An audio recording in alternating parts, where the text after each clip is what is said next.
Recording has begun. Recording has begun. Assalamu alaikum wa rahmatullahi wa barakatuhu.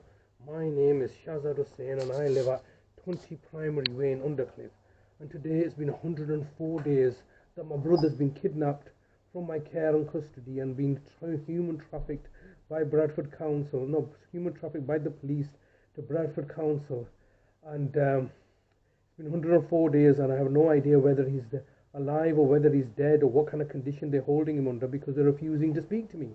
And the reason that they're refusing to speak to me, obviously there's been further developments today, and I've discovered a little bit more things about what's been going on, much to the dismay or much to the apprehensions of the local authority. Clearly, I've discovered the fact that I am still under making payments to a court order that was there 10 years ago, which I had thought had been extinguished, which has now resulted in my sister's accounts being locked away. So this is just a complete mess, and this is one of the reasons that my brother's been taken from my care, because of the fact that it's inconvenience the local authorities' criminal conviction against me. And obviously this criminal conviction is 10 years later is losing a lot of its credibility. Not the criminal conviction, but 10 years later.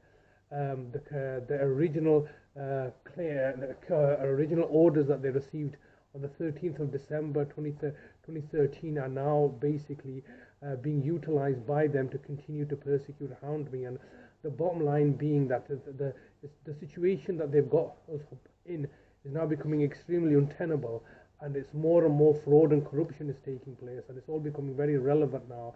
I mean, the fact that the judiciary and the courts are not impartial in my particular circumstances is becoming, undeniably evident now, and why the judges and the courts are all colluding, conspiring. It's all to do with money, all to do with a substantial amount of money. The courts, I'm told, are making nearly £150,000.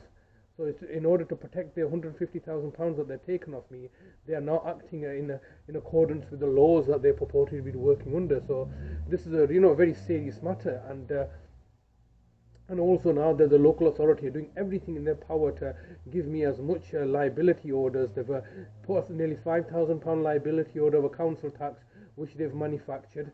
They've also manufactured £25,000 extra now in these county court proceedings, bought off a judge to achieve this. So this is an ongoing trying to put me under so much debt that I will never ever crawl under the stone of debt that they put me under. They put me under a boulder of debt, never to escape, never to be able to pay it off, so that they can continue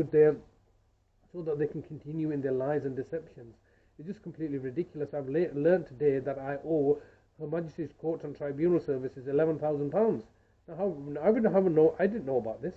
All right, it's just completely new information to me, and also it's just beginning to unravel now what they're doing. And so this is one of the reasons my brother's been abducted from my care, because the local authority had prosecuted me and looked to make it, get compensated for money, and got compensated for money from compensated my family members for money, which they then stole from them. It's just, you couldn't make this up. This is just so horrendous, all the things that they've done and put me into now.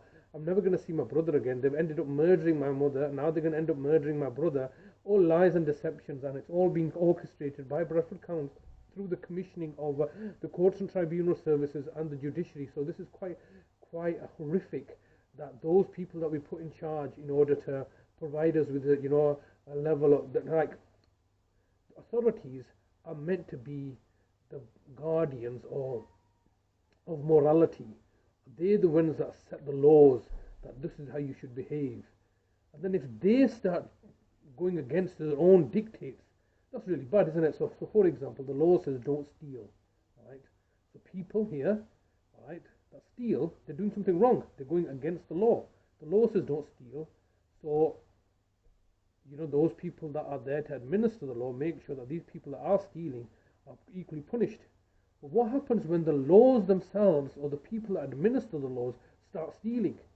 Who deals with them? That's the problem that I'm facing, is that obviously they're trying to say I'm committing fraud, when the reality is they're committing fraud. They're trying to make out that I'm abusing elderly and the disabled, when the reality is they're abusing the elderly and the disabled, and they're just scapegoating me. So that's what's happening here.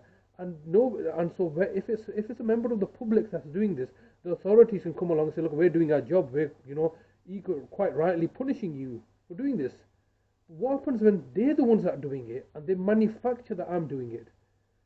So this is a problem I'm facing, and it's all beginning to unravel now because it's been like such a long time, 10 years, and this is one of the reasons that the council want to speak to me, because they're knowingly misleading me and deceiving me.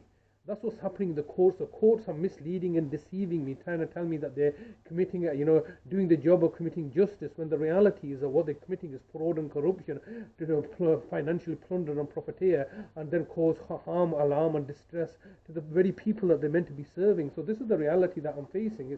It's all contrived, and under my circumstances, there's nowhere I can go to, because they're all working together collectively to target and victimize me and my family, to make me homeless, to make me destitute, while they've stolen all my money. So there's nothing else I can say. I mean, like I said, it's an interesting week.